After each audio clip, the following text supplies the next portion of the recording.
Hi everybody. இன்றைக்கி நம்ம பார்க்க போகிற கிராமர் பாயிண்ட் வந்து N2ல் வரக்கூடிய தோ ஏபா, தோ இவு தோ இத்தரா இந்த 3 பற்றி தான் பார்க்க போகிறோம். வாங்க பார்க்கலாம்.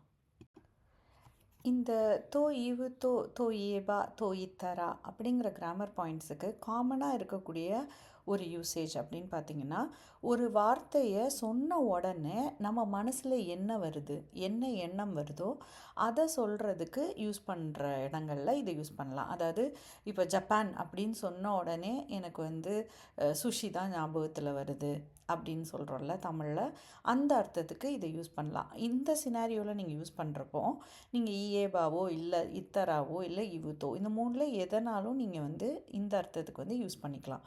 இது போக வந்து இது ஒன்றுக்கும் தனி யூசேஜ் இருக்குது, அது அப்புறம் பார்க்கலாம். இது ஒரு சென்டென்ஸில் எப்படி வரும்னா எப்பயுமே ஒரு நவுன் கூட தான் வரும். அந்த நவுன் ப்ளஸ் தொய்யேபா, தொய்வுத்தோ, தொய்த்தரா அப்படிங்கிற அந்த மாதிரி ஃபார்மேட்டில் தான் வரும்.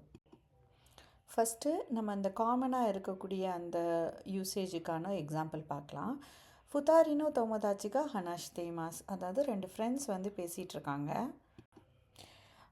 நிஹோன் தோக்கி தர அனானியோ ஒமோய்மாஸ்கா, நீ வந்து ஜப்பான்னு கேட்ட உடனே என்ன யோசிப்ப அப்படின்னு கேட்குறாங்க ஒரு ஃப்ரெண்டு. அதுக்கு இன்னொருத்தவங்க வந்து ஃபுஜிசான் தேஸ் அப்படின்னு சொல்கிறாங்க. ஃபுஜிசான் தான் என் மைண்டில் வரும் அப்படிங்கிற மாதிரி சொல்கிறாங்க. ஸோ இந்த சிச்சுவேஷனில் நம்ம இப்போ படித்த கிராமர் பாயிண்ட்ஸை வந்து யூஸ் பண்ணலாம்.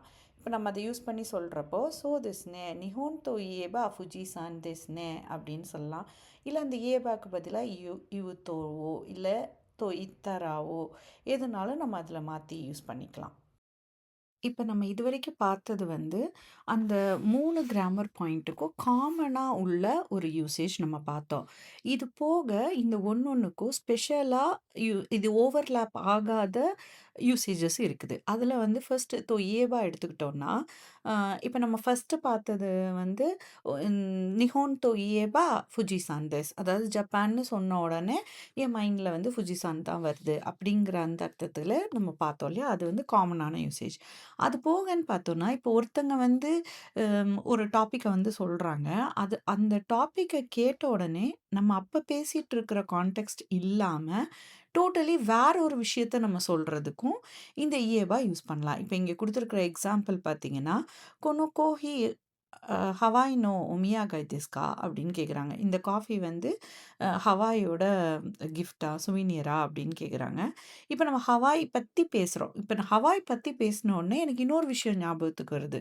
ஸோ ஹவாய் தோ ஏவா சச்சிகோசான் கா ராய் கெட்ஸு ஹவாய் தே கெக்கோன் ஷிகியோ சுருந்தா சோ திஸ்யோ அப்படின்னு சொல்கிறாங்க. ஸோ ஃபஸ்ட்டு காஃபி பற்றி பேசிகிட்டு இருக்கும்போது ஹவாய்ங்கிற டாபிக் வருது. அதுக்கப்புறம் அந்த ஹவாய்ங்கிறத கேட்ட உடனே அது ரிலேட்டடாக உள்ள டோட்டலி வேற ஒரு விஷயம். அந்த இன்னொருத்தவங்களோட கல்யாணம் அப்படிங்கிறது வந்து எனக்கு ஞாபகத்தில் வருது அப்படின்னு சொல்கிறதுக்கு. ஸோ ஃபஸ்ட்டு ஒரு டாப்பிக்கை பற்றி பேசுகிறோம். அந்த டாப்பிக்கில் இருந்து அது ரிலேட்டடாக உள்ள இன்னொரு விஷயத்த வந்து நம்ம சொல்கிறோம். இந்த யூசேஜில் வந்து இயேபா தான் யூஸ் பண்ணுவாங்க. மற்ற 2ம் வந்து இதில் நீங்கள் இன்டர்சேஞ்ச் பண்ண முடியாது. அது போக இதுக்கு உள்ள இன்னொரு யூஸ்ன்னு பார்த்தீங்கன்னா, முதல்ல ஒருத்தங்க 2 பேர் பேசிகிட்டு இருக்கும்போது அவங்க சொல்கிறத அக்னாலேஜ் பண்ணுறோம். அதுக்கப்புறம் நமக்கு அதில் சொல்கிறதுக்கு வேற ஒரு பாயிண்ட் இருக்குது அப்படிங்கிற அர்த்தத்துலையும் யூஸ் பண்ணுவாங்க. இப்போ இங்கே கொடுத்துருக்குற இந்த எக்ஸாம்பிள் பார்த்தோம்னா, கொனோ அபார்ட்டோ எக்கி காரா தோய் நொதே ஃபுபென் தோ ஏபா ஃபுபென் திசுகா ஷிசுகா தே ஈ திஷ்யோ அப்படின்னு சொல்கிறாங்க. அதாவது இந்த அபார்ட்மெண்ட் வந்து ஸ்டேஷன்லேருந்து தள்ளி இருக்கிறதுனால இன்கன்வீனியன்ஸுன்னு சொன்னால் இன்கன்வீனியன்ஸ் தான். ஆனால் அமைதியாக கொஞ்சம் நல்லா இருக்குது அப்படி சொல்கிறாங்க. ஸோ ஃபஸ்ட்டு இன்கன்வீனியன்ஸுங்கிற பாயிண்ட் வந்து நம்ம அக்செப்ட் பண்ணிக்கிறோம். அதுக்கப்புறம் நமக்கு என்ன சொல்லணும்னு இருக்கோ அதை நம்ம சொல்கிறோம். இந்த ஃபார்மேட்லேயும் நீங்கள் இயேபா தான் யூஸ் பண்ண முடியும். மற்ற 2 வந்து இதில் ஓவர்லேப் பண்ண முடியாது. அடுத்தது இவு தோவோட இந்த மாதிரி எக்செப்ஷனல் யூஸ் அப்படின்னு பார்த்தீங்கன்னா, ஒரு கான்வர்சேஷன் நடந்துட்டுருக்கு. ஒருத்தவங்க ஒண்ணு சொல்றாங்க. அத நம்ம கரெக்ட்டா தான் புரிஞ்சிருக்கோமா? இத தான் நீங்க சொல்றீங்களா? அப்படிங்கிறத ரீகன்ஃபார்ம் பண்ணிக்கிறதுக்காக நம்ம அ ஒரு விஷயம் சொல்றோம்ல. அந்த இடத்துல நீங்க இவு தான் யூஸ் பண்ண முடியும். இப்ப இங்க குடுத்துருக்கிற எக்ஸாம்பிள் வந்து பார்த்தீங்கன்னா, ஒருத்தவங்க சொல்றாங்க, "வதாஷி வா கியோதே கொனோ ஷிகோதோ யமேருந்தேஸ்" அப்படின்னு. அது இன்னையோட நான் இன்னைக்கு இந்த வேலையிலருந்து நான் குவிட் ஆக போறேன் அப்படின்னு சொல்றாங்க. அதுக்கு உடனே பி வந்து சொல்றாங்க, "ஏ எமேரு தோ யூ தோ மோ கொனாய் தோ இவு கொத்தோ திஸ்கா அப்படின்னு கேட்குறாங்க. அதாவது எமேரு அப்படின்னு சொன்னா, அப்ப நீ இனிமேல் வரமாட்டியா? அப்படின்னு சொல்றாங்க. ஸோ நான் புரிஞ்சுகிட்டத வந்து கரெக்ட் தானா? நீ குவிட் பண்ண போறேன்னு சொன்னா, அதுக்கு இதுதான் அர்த்தமா?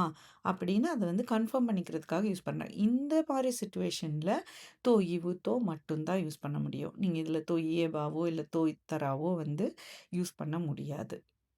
அடுத்தது வந்து இத்தராவோட இதே மாதிரி ஸ்பெஷல் யூஸ் அப்படின்னு பார்த்தீங்கன்னா, ஒரு விஷயம் வந்து இது நார்மல் கிடையாது. இது நார்மல் அதாவது ஆர்டினரிய விட கொஞ்சம் ஜாஸ்தியா இருக்கு.